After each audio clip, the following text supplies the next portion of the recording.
अस्सलाम वालेकुम। उम्मीद है आप सब खैरियत से होंगे। मेरा नाम डॉक्टर हाफिज असलम है और मैं अमेरिका में इंटरनल मेडिसिन का रेजिडेंट फिजिशियन हूँ।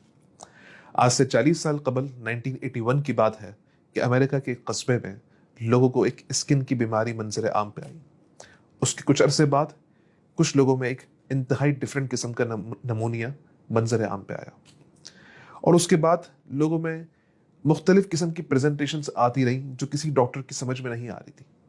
लेकिन 2 से 3 साल के अरसे में साइंसदानों ने उन तमाम प्रेजेंटेशंस को इकट्ठा किया और एक नया वायरस दरियाफ्त हुआ जिसका नाम था ह्यूमन इम्यूनोडेफिशिएंसी वायरस, जिसकी सीरियस फॉर्म को हम आज एड्स के नाम से जानते हैं। ये बताने का मकसद ये था कि आज ये लाइन बड़ी कॉमन है स्पेशली पाकिस्तान में कि कोरोना को हर चीज कोरोना के खाते में डाल दी जाती है। ऐसा नहीं है। अगर किसी को अंडरलाइन कोई बीमारी मौजूद है, जैसे किसी को एज्मा है, किसी को हार्ट का मसला है, किसी को कोई और मसला है, अगर ये वायरस आपको इन्फेक्ट करेगा तो वो जो तमाम पुराने मसले हैं वो एग्जर्सरबेट हो जाते हैं। बज़ाहिर तो ये लग रहा होता है कि यार ये तो मुझे वही हार्ट का मसला हुआ जो पहले भी हुआ था। नहीं, आपका जो पीछे कॉज है वो अब कोरोना वायरस है और जब तक कॉज ट्रीट नहीं होगा, आप प्रेजेंटेशन चाहे कुछ भी कर लें, वो ट्रीटमेंट नहीं हो पाएगी। दूसरी बात, जिस तरह एक दीन का मसला हो तो वो एक आलिम दीन से पूछा जाता है, जिस तरह एक फिजिक्स का मसला हो तो वो फिजिक्स के टीचर से पूछा जाएगा, जिस तरह आपके घर में नल का खराब हो जाए तो वो आके प्लम्बर ठीक करेगा, बिल्कुल उसी तरह होना यही चाहिए था कि ये मसला मेडिसिन का था तो उसे डॉक्टर ही से पूछा जाना चाहिए था। लेकिन अनफॉर्चुनेटली हमारे कुछ अपॉर्चुनिस्टिक यूट्यूबर्स ने सिर्फ पैसा कमाने के लिए कुछ ऐसी वीडियोस बनाई, ऐसी कॉन्स्पिरेसी थ्योरीज जनरेट की जिससे वो लोग तो पैसा कमा गए, लेकिन हमारा मुल्क इस वक्त एक इंतहाई मसले का शिकार हो चुका है। इस वक्त पॉजिटिव केसेस का जो रेशो है पाकिस्तान में वो अराउंड 20% पर आ चुका है, तो दुनिया के बड़े बड़े ममालिक से ज़्यादा है इस वक्त हाल ये है कि कराची, फैसलाबाद, लाहौर तमाम प्राइवेट हॉस्पिटल्स फिल हो चुके हैं। देखिए, वेंटिलेटर तो वैसे भी नहीं मिलना, वो तो जो है वो सियासी असर और रसूख या बाअसर लोग जो हैं उनको मिल जाता है। आम लोगों के लिए एक आम सा हॉस्पिटल का बेड जो है उसकी कीमत इस वक्त जो है वो 1 लाख रुपए है पर डे के हिसाब से।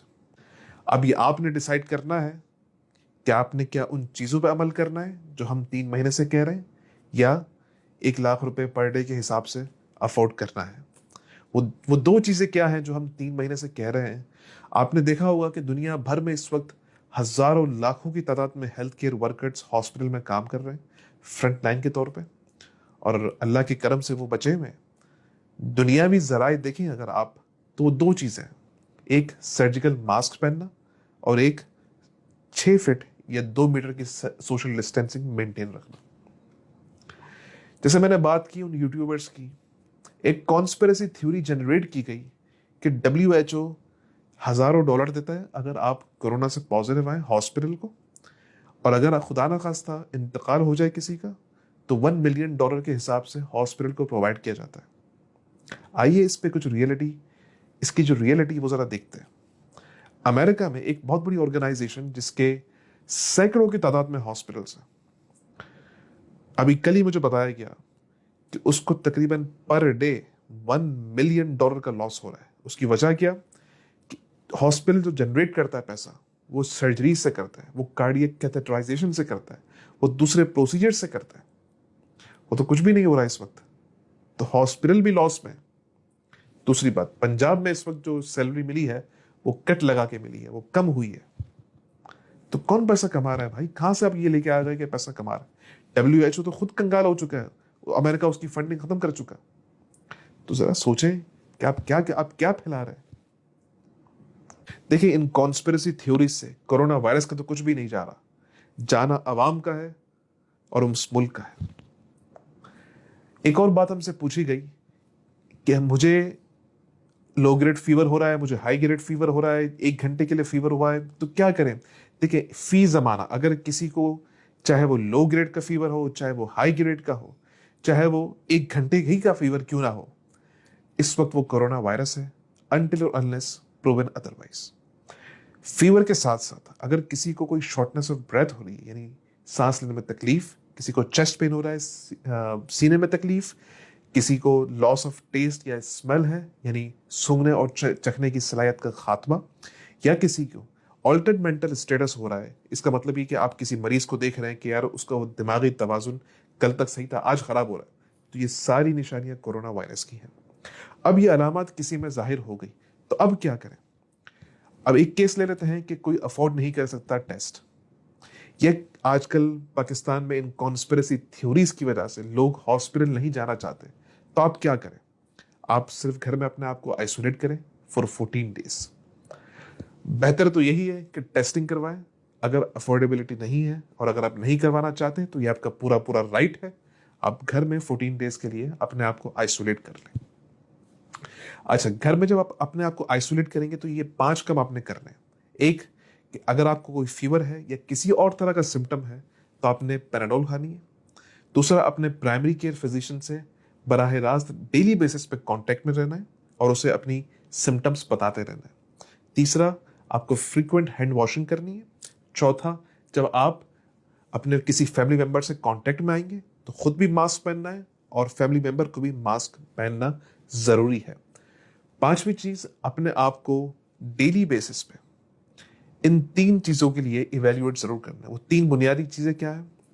अगर क्या आपको शॉर्टनेस ऑफ ब्रेथ हो रही है यानी सांस लेने में तकलीफ, क्या आपको चेस्ट पेन हो रहा है, या क्या आपको ऑल्टर्ड मेंटल स्टेटस हो रहा है यानी दिमागी तवाजुन में कोई मसला। अगर इन 3 चीजों में से कोई एक चीज भी पॉजिटिव आ रही है तो बगैर किसी तावील के आप फौरन इमरजेंसी भागे और वहां जाके अपना चेकअप करवाएं। अगर ये तीनों चीजें नहीं आ रही तो आप 10 दिन तक घर में रहें और उसके बाद रीवैल्यूएट करें अपने आप को कि आपको अगर 3 दिन तक कोई भी सिम्टम नहीं हुआ तो आप घर से बाहर जा सकते हैं मास्क पहन के और सोशल डिस्टेंसिंग करके। एक बात आजकल टेस्टिंग की जा रही है कि टेस्ट हर किसी का पॉजिटिव आ रहा है, या जिसको अलामात हैं उसका भी नेगेटिव आ रहा है, या वो लोग जो कोरोना वायरस से सेहतियाब हो चुके हैं उनका फिर से पॉजिटिव आ रहा है। तो देखें, ये बीमारी अभी इवॉल्व हो रही है, इसकी टेस्टिंग किट्स भी नई है, उनमें बहुत सारे मसले मसाइल मौजूद हैं। अगर किसी को ये अलामात कोरोना वायरस की आ चुकी हैं जैसे हमने अभी स्टार्टिंग में बताया, और अगर टेस्ट नेगेटिव भी आया तो इररिस्पेक्टिव आपने घर में 14 डेज के लिए अपने आप को आइसोलेट करना है। दूसरी बात कि भाई टेस्ट पॉजिटिव आ गया, हमें तो कोरोना वायरस हो गया था लेकिन फिर भी टेस्ट पॉजिटिव आ रहा है, तो देखिए सिंपल सा आंसर इसका ये है कि हमारे पास जो पीसीआर टेस्टिंग किट्स मौजूद हैं वो एक वायरस का खोल होता है और एक वायरस फ्रेगमेंट्स की फॉर्म में मौजूद होता है। देखिए 2 चीजें होती हैं बॉडी में, या तो बॉडी वायरस को मार देती है या वायरस बॉडी को मारता है। अगर बॉडी वायरस को मारेगी तो वायरस के टुकड़े टुकड़े कर देती है। तो जो इस वक्त पीसीआर टेस्टिंग किट्स मौजूद हैं वो उन टुकड़ों में और एक पूरे वायरस में वो डिफरेंशिएट नहीं कर पाती। इस वजह से वो लोग जो कोरोना वायरस से सेहतियाब हो चुके हैं उनमें भी पॉजिटिव टेस्टिंग आ रही होती। तो इसमें घबराने की जरूरत नहीं है। एक बार आपको इन्फेक्शन हो गया तो री इन्फेक्शन के चांसेस इंतहाई कम है अब तक के डेटा के हिसाब से। एक सवाल हमसे ये पूछा गया कि कितने अरसे में अगर आप एक्सपोज हुए तो कितने अरसे बाद आपको टेस्ट करवाना है, तो उसका जवाब ये है कि 2 से 3 दिन बाद। एक बात ये पूछी गई कि इसका ट्रांसमिशन रेट क्या है, तो इसका ट्रांसमिशन रेट 5 to 10% है, यानी किसी महफिल में अगर एक कोरोना वायरस का पॉजिटिव पेशेंट या एसिम्प्टोमेटिक कैरियर मौजूद हो तो वहां पे अगर 100 लोग मौजूद हों तो उसमें से 5 से 10 लोगों को कोरोना वायरस होने का खदशा है। एक सवाल ये पूछा गया कि पेट के कीड़े मारने की एक मशहूर दवाई आइवरमेक्टिन क्या ये ले सकते हैं? देखिए, लेबोरेटरी के अंदर जो टेस्ट किया गया तो ये दवाई इफेक्टिव थी, लेकिन कोई भी ऐसा डाटा मौजूद नहीं है कि आउट पेशेंट सेटिंग में ये दवाई हम किसी को प्रेस्क्राइब कर सकते हैं। ये अंडर द ट्रायल मेडिकेशन है, इसका मतलब ये कि इसे सिर्फ और सिर्फ हॉस्पिटल के अंदर दे सकते हैं। आखिर में सिर्फ यही कहना चाहूंगा कि अपने डॉक्टर्स पे ट्रस्ट करें।